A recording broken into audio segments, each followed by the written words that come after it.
Le sujet de cette présentation est un petit peu particulier. Il porte un titre qui est un peu développé, qui est Économie de guerre, guerre économique avec le redéploiement du keynésianisme militaire. Ce que je voulais montrer, c'est qu'au regard du conflit qui actuellement se trouve aux marges et au centre de l'Europe, nous nous trouvons avec des orientations politiques et économiques qui font appel à un cadre théorique économique qui est en fait un cadre théorique vieillot et qui, faute d'adaptation et de mise à jour au regard des réalités que nous connaissons, entraîne des choix économiques, des choix politiques qui sont extrêmement désastreux. Et ce cadre théorique, c'est celui de ce que l'on a appelé en fait le keynésianisme militaire ou le keynésianisme de guerre. J'entre ici dans le cadre d'une introduction générale où chacun connaît en fait l'apport de John Maynard Keynes à ce que pouvaient être effectivement des économies un petit peu dirigistes, avec notamment le rôle clé joué par les défenses militaires dans un processus dynamique qui fait que tout simplement on avait décidé de créer une économie de guerre et en même temps, dans le cadre en fait de cette fameuse lettre qui avait été adressée au président Roosevelt en 1933, vous la trouverez dans le texte de ma présentation, on voit en fait comment ce concept économique a connu un développement. On voit surtout, et on a pu le mesurer, comment ce qu'a été en fait le New Deal de Roosevelt n'a présenté ses effets et ses résultats que bien des années après en fait sa mise en place et tout simplement au lendemain de la Deuxième Guerre mondiale. Le grand acteur, en fait, de la mise en place du keynésianisme militaire, du keynésianisme de guerre, ça a été en fait un autre économiste qui est Léon Heinrich Keyserling, dont je donne ici la date de naissance, en 1908, il est décédé en 1987, et qui est celui qui, au regard de toute en fait, la structure d'économie américaine au lendemain de la Deuxième Guerre mondiale, a converti la théorie keynésienne dans une politique macroéconomique qui serait à la fois cohérente avec le contexte constitutionnel américain est suffisamment large pour promouvoir des conditions à long terme du plein emploi.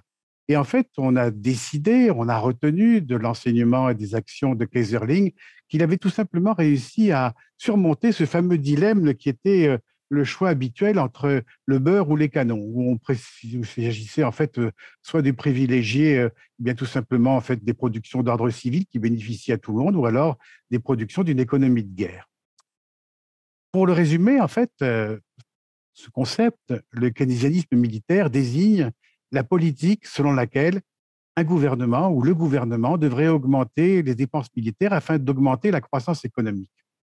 Et il se trouve, c'est tout le fil directeur en fait de cette présentation, c'est que on voit comment en fait on a légèrement glissé, on a décalé l'image, et on se pose la question de savoir comment un concept théorique ou une approche comment dire théorique, un paradigme est capable de soutenir une économie de guerre et une guerre économique. Et la question qui est posée ici trouve une réponse que je vous donne immédiatement, c'est que la réponse est négative.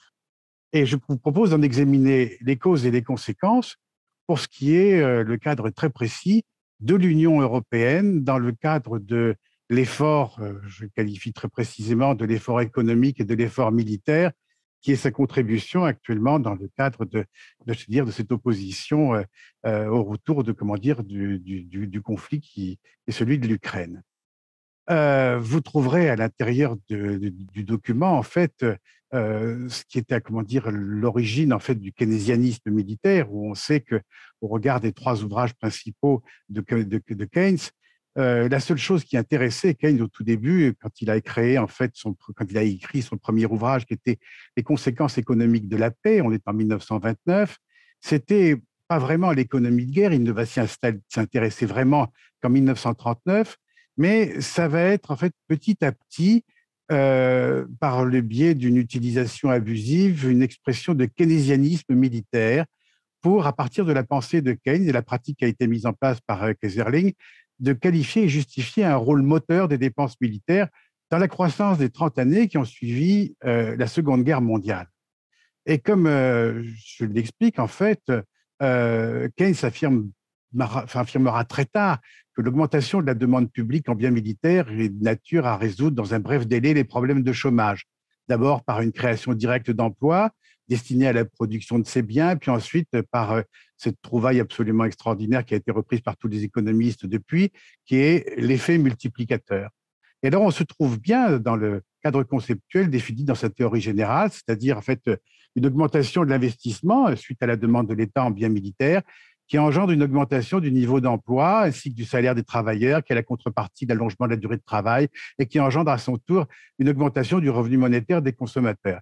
En fait, toutes ces choses-là, vous les connaissez parfaitement. Ce qui m'intéresse en entrant dans le vif du sujet, c'est qu'on sait que donc les keynésiens soutiennent que les dépenses publiques doivent d'abord être utilisées à des fins utiles, telles que les investissements dans les infrastructures, mais que ces mêmes dépenses inutiles peuvent être utiles pendant les récessions. Lui, Keynes préconisait tout simplement d'utiliser les dépenses du gouvernement dans l'intérêt de la paix et de la prospérité au lieu de la guerre et de la destruction. Vous trouverez dans mon document la fameuse lettre de 1933 à Roosevelt, l'analyse des effets économiques du keynésianisme militaire, les quelques critiques, et puis ensuite les formes elles-mêmes de keynésianisme. Les formes elles-mêmes, j'y viens tout de suite, parce qu'en fait, elles vont intéresser la suite de notre débat. C'est la différenciation entre l'utilisation des dépenses militaires comme outil d'amorçage d'une pompe économique et les efforts pour obtenir des effets multiplicateurs à long terme par des dépenses données. C'est aussi la différence qui doit être faite entre des formes primaires et secondaires du keynésianisme militaire. Il s'agit de stimuler la demande globale dans la société, mais la principale forme de keynésianisme militaire, c'est la situation où l'État utilise ses allocations militaires comme principal moyen de conduire un cycle économique. Puis la troisième différenciation, c'est, on arrive un peu dans le vif du sujet, c'est le constat que les économies capitalistes modernes ne fonctionnent pas comme des systèmes fermés, mais s'appuient sur le commerce extérieur et les exportations comme débouchés pour écouler une partie de leur surplus. Et cette observation générale s'applique également au surplus généré dans le secteur militaire et en fait dans ce qui est, je résume ici sans entrer dans le détail, c'est autre chose, c'est l'économie de l'armement. Et plus précisément, une économie de guerre dans le cadre aussi d'une guerre économique qui constitue le tandem associé. Et pour revenir en fait à ma présentation, à ce qui constitue en fait la thèse que je soutiens ici, c'est qu'il se trouve que le conflit européen atlantiste que nous connaissons, l'opération spéciale qui a été menée par la Russie en Ukraine, ont aujourd'hui complètement bouleversé cette approche au point que dans un souci en fait, je dis bien les choses, de mener une guerre économique contre la Russie, tout en développant une supposée économie de guerre, eh bien les États-Unis, leur bras armé militaire que constitue l'OTAN, avec les supplétifs de l'Union européenne, se heurtent aujourd'hui à une réalité tant conceptuelle que pratique qui met à nu des stratégies déficientes, mal conçues et qui sont dépourvues de bases solides. Ce qui me permet de considérer en fait que cette thèse est juste, c'est tout simplement la réalité qui montre en fait tous les défauts de cette théorie qui sert de soubassement. Car ce bouleversement a révélé des failles et des manquements d'un système économique, stratégique et financier qui est aujourd'hui bien incapable de mettre en place aussi bien une guerre économique qu'une économie de guerre.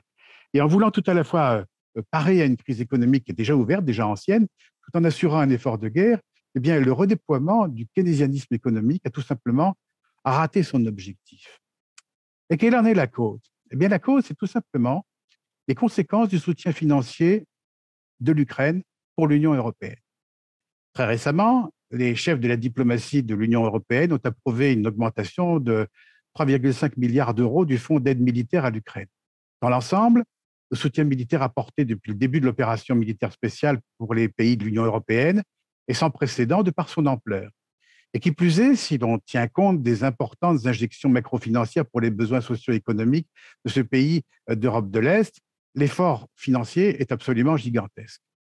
Et au grand quartier général de l'Europe, à Bruxelles, on se rend compte en fait que les décideurs n'ont absolument pas pris en compte le caractère prolongé des actions militaires. La guerre allait être rapidement gagnée par l'OTAN. N'a donc pas élaboré de stratégie à long terme pour aider Kiev, et en particulier, par exemple, la politique de soutien aux réfugiés était considérée comme temporaire et à ce jour, ces instruments financiers sont en grande partie épuisés. Et surtout, on rappellera ce propos majeur, et vous me pardonnerez cette espèce de trait d'humour, mais pour moi, c'est quelque chose de très important. Ce sont des propos qui entrent dans l'histoire du crétinisme international avec la déclaration de M. Bruno Le Maire, qui est le ministre de l'économie, des finances et de la relance, et qui a assuré le 1er mars 2022 devant une chaîne de télévision française que les sanctions économiques de l'Union européenne et des États-Unis prises contre la Russie étaient d'une efficacité redoutable.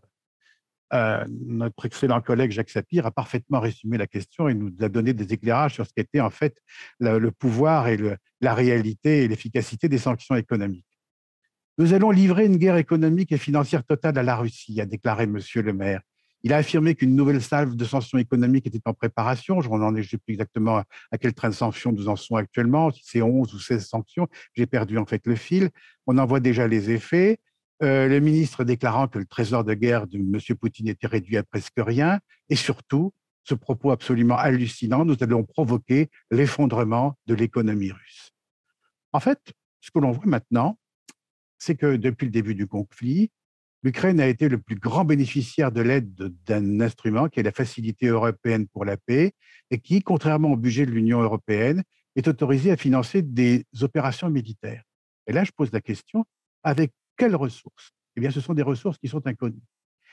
Il est à noter en fait qu'en 2023, les besoins militaires de l'Ukraine restent élevés, tandis que les capacités européennes sont, elles, fortement limitées. Pour une période de 7 ans, la Facilité européenne pour la paix a prévu de dépenser 5,7 milliards d'euros par an.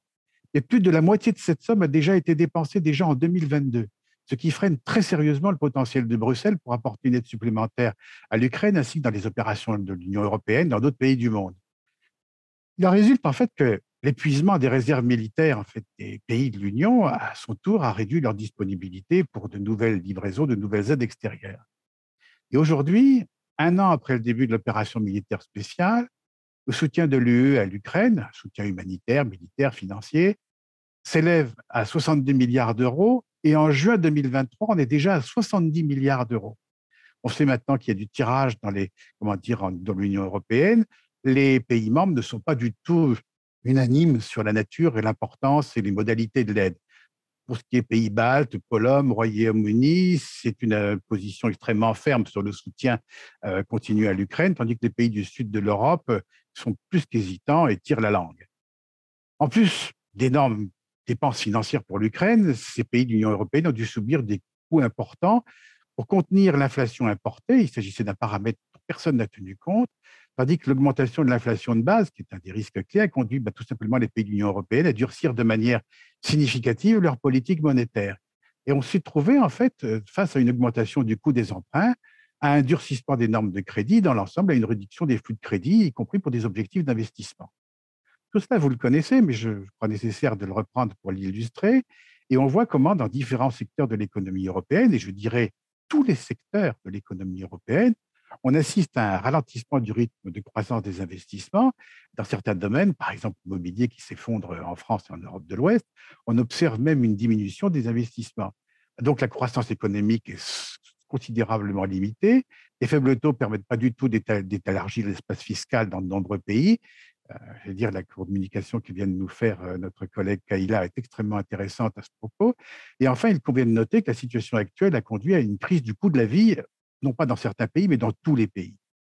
Je résume donc ce point, c'est que dans le cadre d'une économie de guerre ou d'une guerre économique, eh bien, l'économie des pays de l'Union européenne est dans une situation très complexe où les fonds qui sont alloués à l'aide macrofinancière à l'Ukraine doivent être utilisés pour non seulement résoudre les problèmes internes, mais aussi développer une politique de croissance efficace.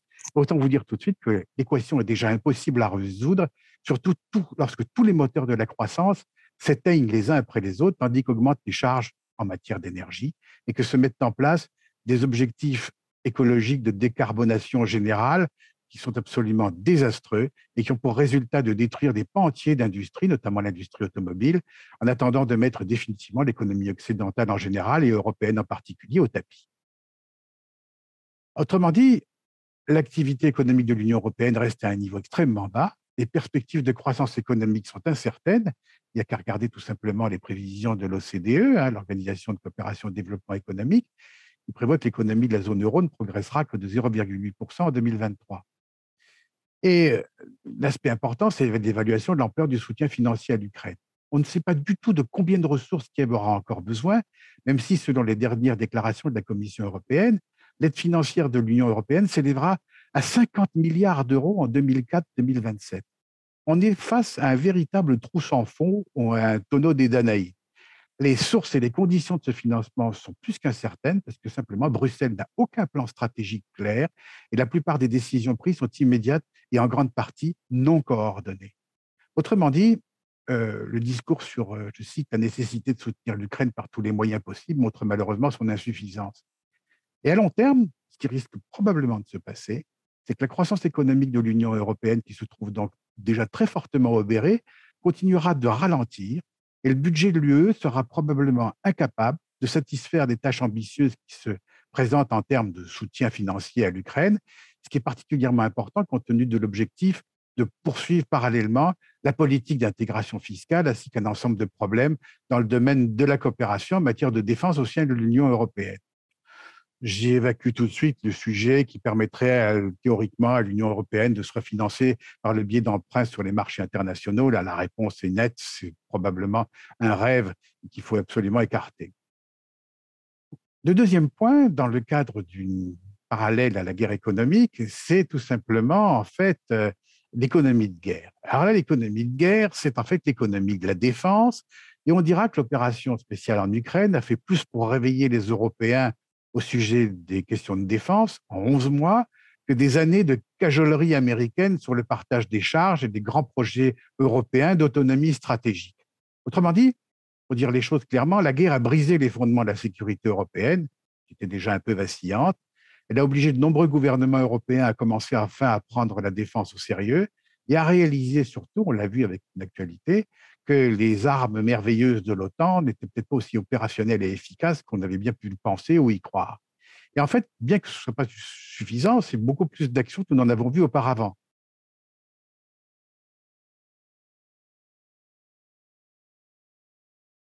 Donc, on se trouve actuellement avec une fausse bonne nouvelle dans la mesure où ni la volonté, ni les moyens, ni les capacités ne sont au rendez-vous et sont même intelligemment mobilisés et mis en œuvre. Il faut comprendre en effet que, j'accélère ici mon exposé, c'est que tant du côté des États-Unis, de l'OTAN et de l'Union européenne, personne n'a encore réellement pris encore le sous-dimensionnement volontaire d'une guerre, qui d'ailleurs a été désignée par le terme d'opération spéciale, on ne parle pas de guerre, un conflit qui est régionalement et potentiellement limité, tant il est évident, et là je parle ici en mon nom personnel, que s'il s'agissait réellement d'une guerre totale, il est fort probable que le réveil serait douloureux et plutôt brusque en Occident. Pour dire les choses, c'est qu'en réalité, la Russie ne fait pas vraiment la guerre actuellement. Elle a montré qu'elle disposait en fait d'armes qui sont terrifiantes et qui montrent en fait le gap technologique qu'il pouvait y avoir entre ce dont dispose l'OTAN et ce dont dispose, comment dire, la Fédération de Russie. Je reprends un propos que je sais avoir été attribué à Charles de Gaulle, dont je n'ai pas retrouvé la source, mais qui est authentique. On a oublié, la Russie est invincible. Et pourtant, le moment de la défense de l'Europe n'est pas nécessairement le renforcement de la défense européenne, que ce soit en termes d'industrie ou de capacité opérationnelle. Il existe en fait un risque sérieux que l'inverse se produise sous la forme d'un affaiblissement de la base industrielle et technologique de défense européenne et d'une réduction de la responsabilité et de la prise de risque européenne dans le voisinage troublé à l'Est et au Sud. L'autonomie stratégique européenne en matière de défense est une chimère toujours lointaine. Pour ceux qui sont francophones, vous lirez peut-être en détail sur le développement en fait de ces propos, mais je pourrais quand même me garder les quelques minutes pour comment dire qui me sont encore allouées pour montrer qu'en fait guerre économique, économie de guerre, nous assistons à un échec patent sur ces deux fronts, mais désormais sur un troisième front, qui est le front économique intérieur, en Europe même, avec tout simplement le retour de l'austérité. Et ici, je développe en fait les propos d'un économiste que j'aime beaucoup, qui est Bruno Berthez, dont les chroniques en fait montrent il explique tout récemment dans un texte que le retour de l'austérité et de la réduction des déficits euh, montre que la dette européenne va devenir insoutenable, au point qu'on risque de faire passer pour une exigence française ce qui est en train de devenir en fait un diktat du tuteur financier allemand. Je rappelle que d'abord, on a eu la récession pandémique, on a eu le choc énergétique des matières premières, que nous avons eu les gouvernements de l'Union européenne qui ont eu recours à des déficits massifs pour dissimuler les effets ruineux des crises, qu'on a réussi à accumuler des niveaux de dette publique les plus élevés de l'histoire de l'après-guerre. Et puis, comme tout il y a 10 ans, on va vous demander maintenant à chacun, à chaque citoyen européen, de payer la facture. En fait, tout a commencé avec l'été dernier, lorsque la Banque centrale européenne a mis fin à son programme d'achat d'obligations et a commencé à relever les taux d'intérêt. Puis ensuite, ça a été le plan de réduction de la dette de la Commission européenne, qui n'est guère plus qu'une refonte de l'ancien pacte de stabilité et de croissance qui avait été conçu pour la première fois en 1997. Et selon la proposition, eh bien, les pays qui ont un ratio déficit PIB supérieur à 3% ou un ratio dette PIB supérieur à 60% devront mettre en œuvre un programme d'ajustement budgétaire. Plus le déficit de la dette est élevé, plus les pays devront réduire ces ratios rapidement.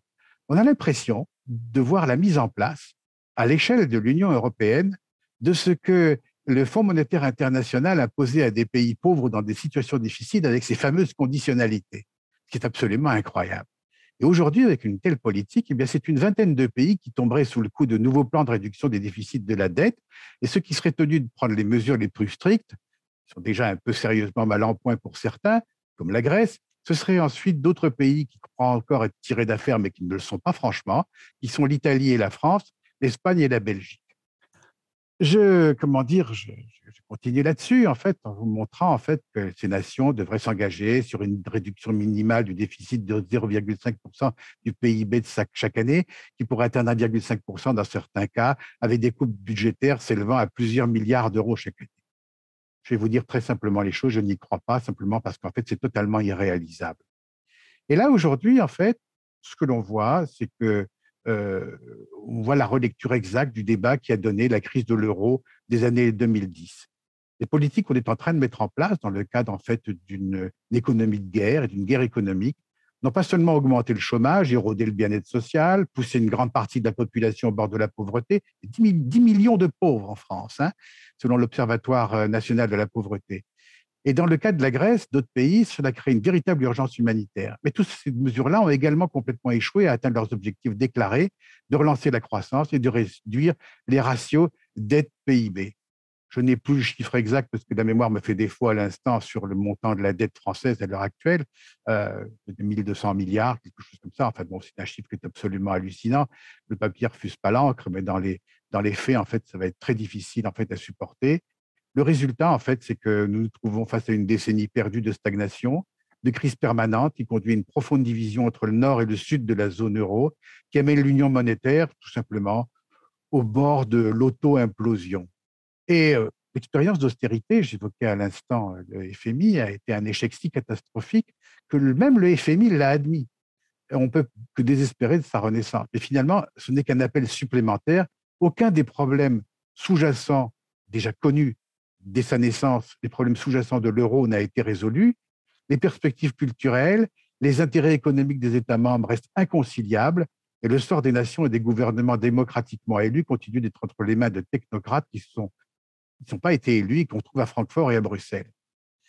Alors, on assiste tout simplement actuellement à ce que j'appellerais, comment dire, une fragmentation, à une guerre sans fin en vue à la frontière de l'Europe et de la Russie. Mais c'est ici que se situe, en fait, je résume là, le plus grand paradoxe de la situation actuelle. Alors que l'Union européenne est en train d'élaborer un plan pour amener les États à réduire leurs budgets globaux, elle appelle également les gouvernements à augmenter leur budget de défense à au moins 2% de leur PIB pour se conformer avec l'objectif des dépenses de l'OTAN. Et c'est là que l'on trouve, quand on parlait de keynésianisme militaire ou de keynésianisme de guerre, comment dire, l'impasse conceptuelle qui s'est tout simplement heurtée à une réalité. C'est que la théorie n'est plus du tout valable. Car parmi les pays qui devaient augmenter drastiquement leurs dépenses de défense, il y a parmi ces pays-là certaines des nations les plus endettées du bloc européen qui sont également confrontées aux exigences les plus sévères en matière de réduction de la dette. Il y a le Portugal, qui évoquait M. Caïla tout à l'heure, dont les dépenses s'élèvent à 0,8% du PIB, l'Espagne, la Belgique et l'Italie.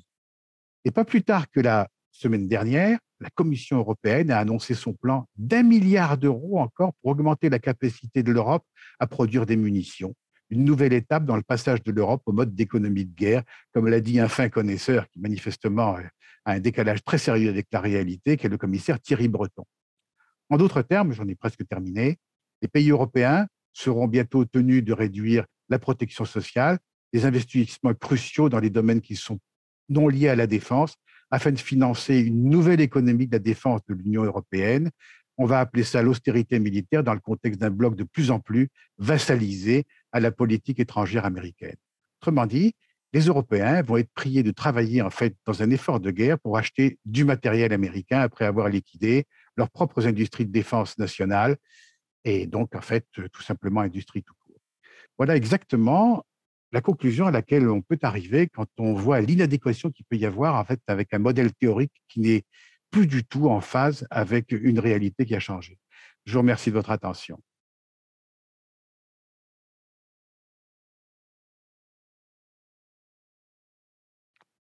Merci Renaud. Est-ce que nous avons des questions? Peut-être sur Zoom. Il y a des questions sur Zoom? Ah non, il y a la question ici chez nous dans la salle.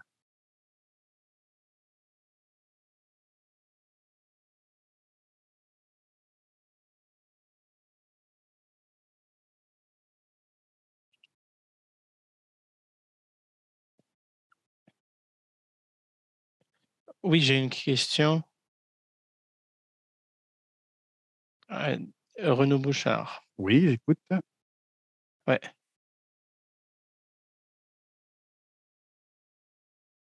Les gilets jaunes, quel est votre traitement de ce phénomène? Croyez-vous que c'était du populisme? Je comprends la liaison avec l'industrialisation, mais de quel type du populisme on parle quand on parle des gilets jaunes? Et la deuxième question, immédiatement, pour des taxes nouvellement introduites, les taxes européennes surtout, est-ce que c'est possible de faire confiance à la création des taxes à une institution non légitimisée? Quelle est la voie de légitimiser la Commission européenne par la population européenne pour pouvoir introduire les taxes? Et maintenant, la question par professeur Bouchard. Vous avez dit que l'Allemagne, c'est comme un tuteur financier de l'Europe. Mais pour moi, ça reste un paradoxe parce que si je regarde le système bancaire allemand, ce système n'est pas en bonne santé, comme Deutsche Bank, par exemple. Comment ce système peut être un tuteur si sa santé est loin d'être bonne? Ce paradoxe me paraît important. Peut-être c'est une illusion, peut-être c'est la propagande.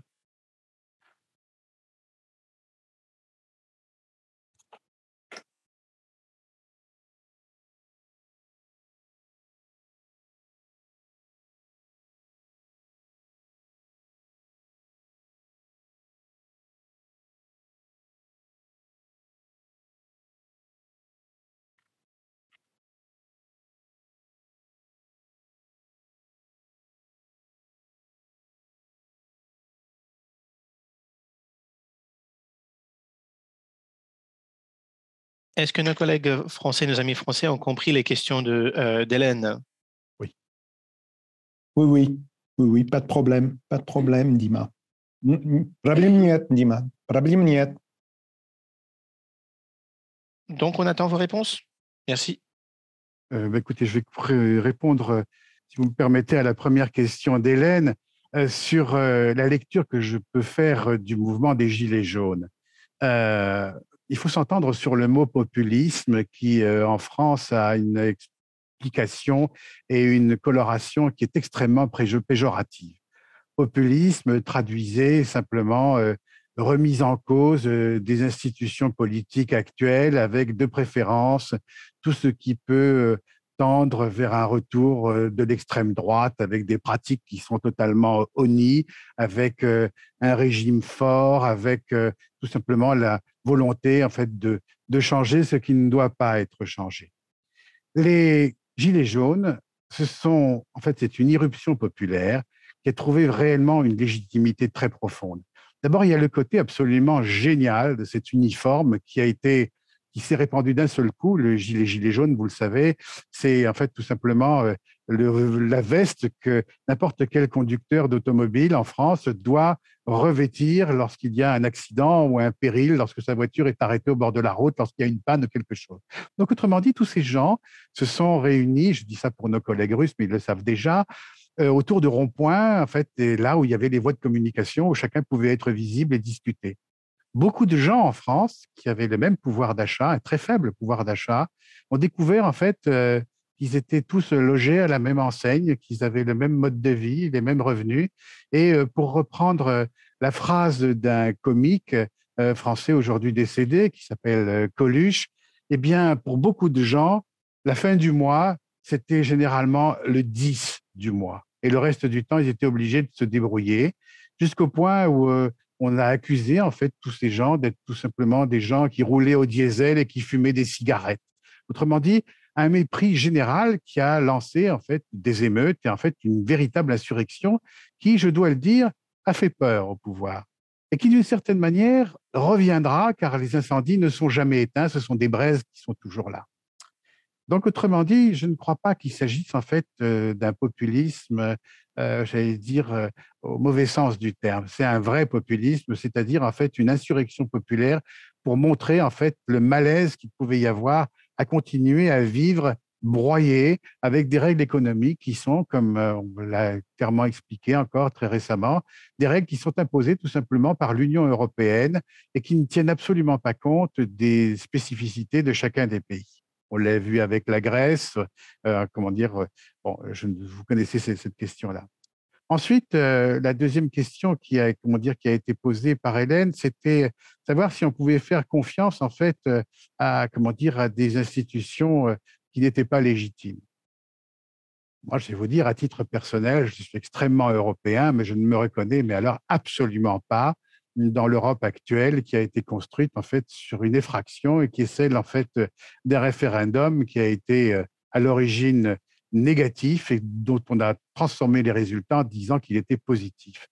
Toute la construction européenne qui a été faite sur le traité de Maastricht, sur le traité de Lisbonne, sur tout ce qui a suivi après, est une construction, un peu comme vous savez, les constructions scientifiques qui tirent des constructions logiques alors que les prémices scientifiques sont fausses.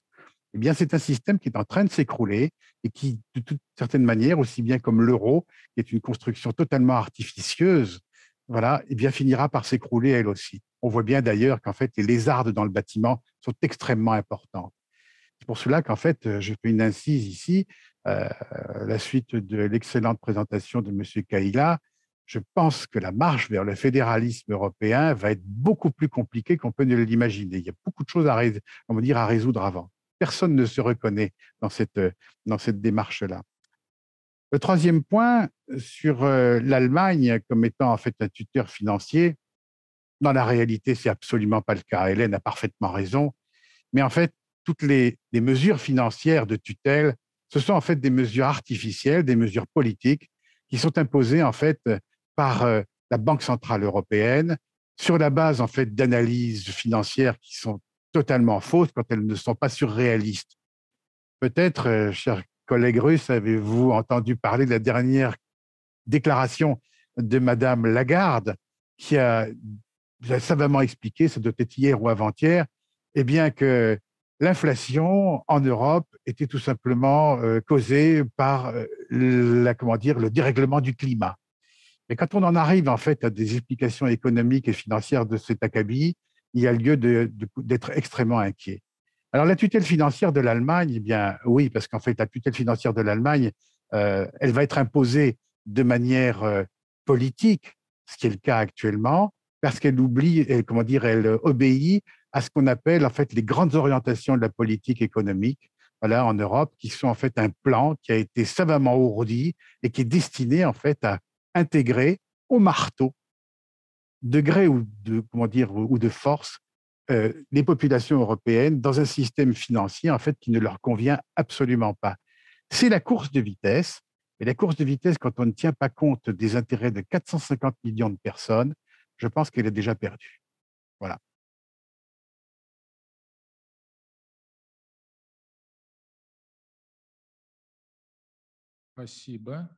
Merci. Je vois la main de Valentina Teslenko. C'est à vous. Merci. J'ai une question à Renaud Bouchard. Merci beaucoup pour votre présentation très intéressante.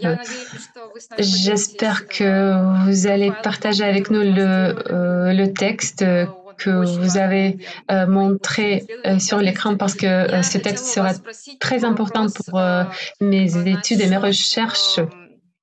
Je voudrais poser la question suivante par rapport aux réfugiés qui viennent de l'Ukraine. Dans le nombre des millions, il était forcé de déménager et d'être dans l'espace européen. Est-ce que vous pensez qu'ils peuvent contribuer positivement au PIB des pays où ils sont en train de s'installer ou c'est le contraire, les dépenses pour l'intégration de ces gens allaient être compensées? Est-ce que les pays européens et l'Europe généralement, est-ce qu'ils peuvent vraiment trouver la compensation de leurs investissements dans ces cadres qui ont arrivé? Chère Valentina, c'est une très bonne question que vous posez. Je vais vous répondre avec un exemple qui est très précis. Il n'y aura pas de retour sur investissement européen avec des fonds mobilisés pour les réfugiés ukrainiens. Je pense que ce n'est pas du tout comme ça que ça se passe. Pour une raison très simple, c'est que beaucoup de choix ne se passent pas et se passent quasiment jamais comme c'est prévu. J'habite depuis peu, j'ai quitté Paris, j'habite environ à 250 km de Paris, dans la Sarthe, à côté d'une petite ville qui s'appelle Sablé-sur-Sarthe, qui est une cité d'environ 12 000 habitants et qui a vu arriver, parce elle les a accueillis comme elle aurait pu accueillir n'importe qui d'autre réfugié en venant d'un théâtre de guerre, qui a accueilli à peu près 120 familles ukrainiennes. C'est comment dire, un choix volontaire, un choix humanitaire qui s'est révélé, je veux dire, montrer en fait la générosité des familles qui ont accueilli les gens chez eux, qui n'avaient plus rien ou qui étaient séparés, pas toutes choses que l'on connaît en fait en réalité. Mais alors, sur le coût des, comment dire, supporté par ces réfugiés, il s'est passé quelque chose d'absolument extraordinaire. C'est que tous ces réfugiés ne sont pas n'importe qui. On a vu arriver des familles, des gens qui travaillaient déjà dans des usines en Ukraine, qui savaient parfaitement ce que c'était qu'un chef d'atelier, un compromètre, une ligne de fabrication, et qui, en fait, dans les quelques usines sur place qui sont ici, ont trouvé une parfaite intégration. C'est-à-dire que je ne dirais pas que parmi ces 120 familles, toutes les femmes, par exemple, ont réussi à trouver du travail. Malheureusement, les hommes sont encore à la guerre. Ceux qui sont venus sont un peu plus âgés. Mais tout le monde est actuellement en train de travailler. Et la chambre de commerce euh, locale ne peut que se féliciter, en fait, de pardonnez-moi l'expression, mais de la qualité d'une main-d'œuvre travailleuse et qui, en fait, apporte une réelle technicité. Et alors, pour illustrer encore le propos, il existe à Sablé-sur-Sarthe une entreprise qui s'appelle Mecachrome, qui est une entreprise de mécanique de précision assez extraordinaire, qui travaille aussi bien pour l'aviation que pour l'automobile, en fait, où il y a une très, très forte valeur ajoutée. Et qu'a-t-elle vu arriver parmi ces familles de réfugiés? Une douzaine d'ingénieurs ukrainiens qui immédiatement ont été embauchés avec tout leur savoir. Alors, vous me direz que c'est peut-être un exemple qui est extrêmement précis. Mais je puis vous dire que déjà, le coût d'investissement, de réinstallation est déjà parfaitement étalé. Car ces réfugiés n'ont qu'une seule idée, c'est qu'avec les salaires qu'ils ont maintenant et tout, eh bien, c'est de ne plus être à la charge de la population française qui les a accueillis. C'est de s'installer dans des maisons dont ils commencent en fait à être les locataires. Et d'une certaine manière, il y a quelque chose qui m'attriste beaucoup parce qu'en fait, ce sont en fait des pertes réelles, intellectuelles, de savoir-faire, de tas de choses pour l'Ukraine, mais tant mieux pour la France d'une certaine manière et pour ces gens.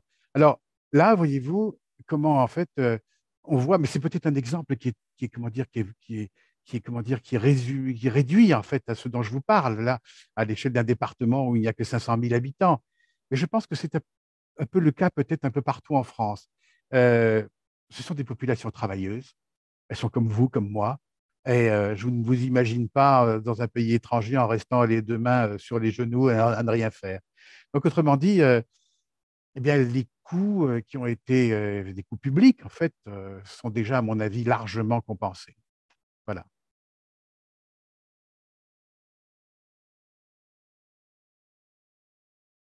Merci beaucoup. Je vous Спасибо. en prie. Рено, вот еще вопрос профессор Merci, Renaud. Кувалина. On a une question de la part du professeur Puvalin. Ah, Oui, merci Renaud pour votre présentation très intéressante. Donc, ma question. Il y a un point de vue qui nous dit que la tension politique et les activités militaires sont toujours effectuées dans les intérêts des départements de défense des pays qui sont les leaders du monde, les États-Unis, l'Allemagne, la Russie et la Chine. En tant qu'on comprend la guerre et l'intérêt pour l'industrie de la défense, ils n'ont pas des intérêts qui sont décrits par la conception de Keynes, les idées keynésiennes. Ils sont intéressés dans super profit. Et Keynes parlait plutôt des intérêts nationaux. Donc, quand vous présentez sur la transformation des idées de Keynes dans la réalité d'aujourd'hui, je voudrais comprendre en quelle mesure la réalité d'aujourd'hui est guidée par les idées et les intérêts de l'industrie de la défense et dans quelle mesure ils sont fondés sur les idées de Keynes, les idéaux de Keynes. Autrement dit, la politique économique d'aujourd'hui, est-ce qu'elle est plutôt pour supporter l'industrie de la défense de l'Europe ou plutôt elle est intéressée à un support et soutien pour son propre économie? Merci.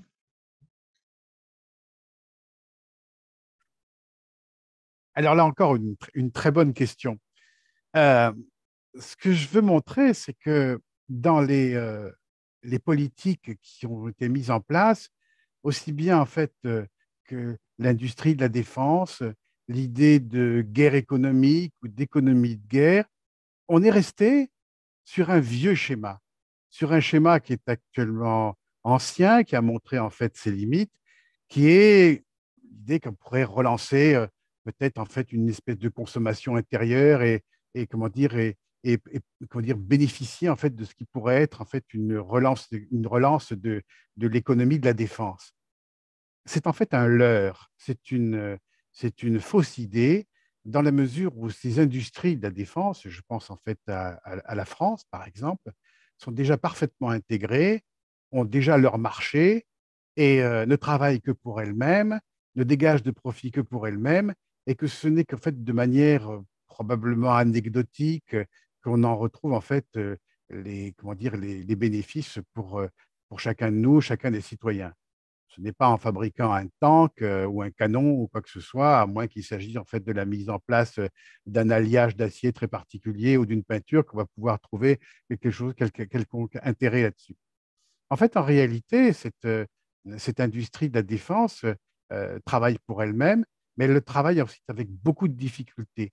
D'abord, en fait, parce il y a un retard dans beaucoup de domaines, les munitions, par exemple, une inadéquation aussi par rapport à d'autres marchés où la France, par exemple, n'a pas encore pris la mesure.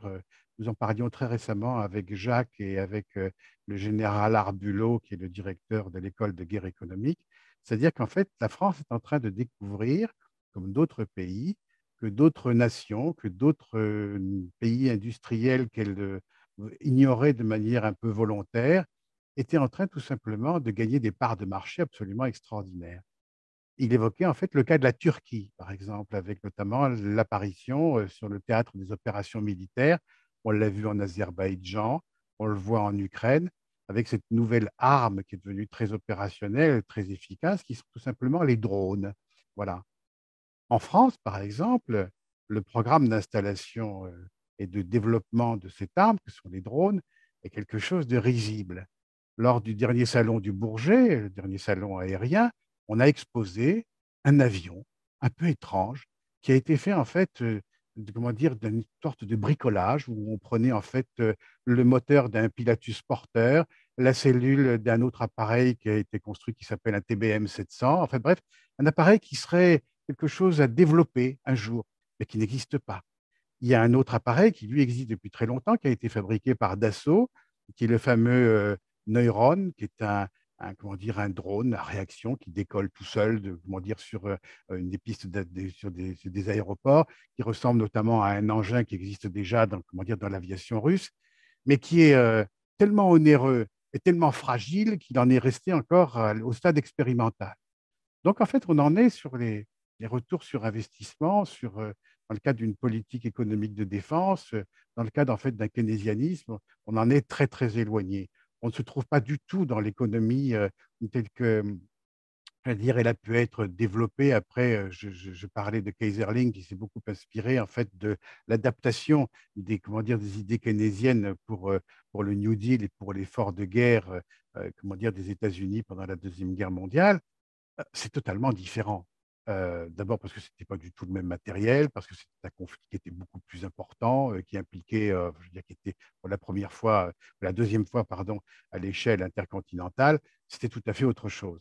Et ce que l'on a vu au regard de toute la période d'Eisenhower, toute la période d'Amérique, en fait, celle qui, comment dire, qui est parfaitement connue, des années 50-60, où tout le monde a un niveau de vie, j'allais dire, extraordinairement élevé dans l'apparence.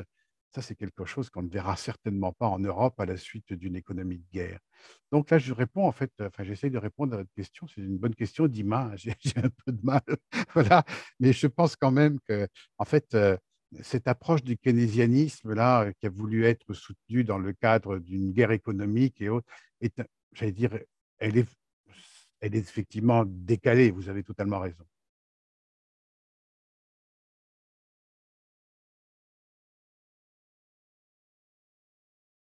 Je ne sais pas si j'ai répondu à votre question.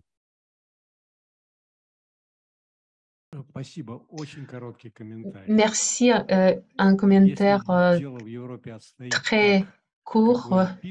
Si la situation en Europe est telle qu'elle vous l'écrit, je pense qu'on va voir plusieurs mois de la guerre dans le futur.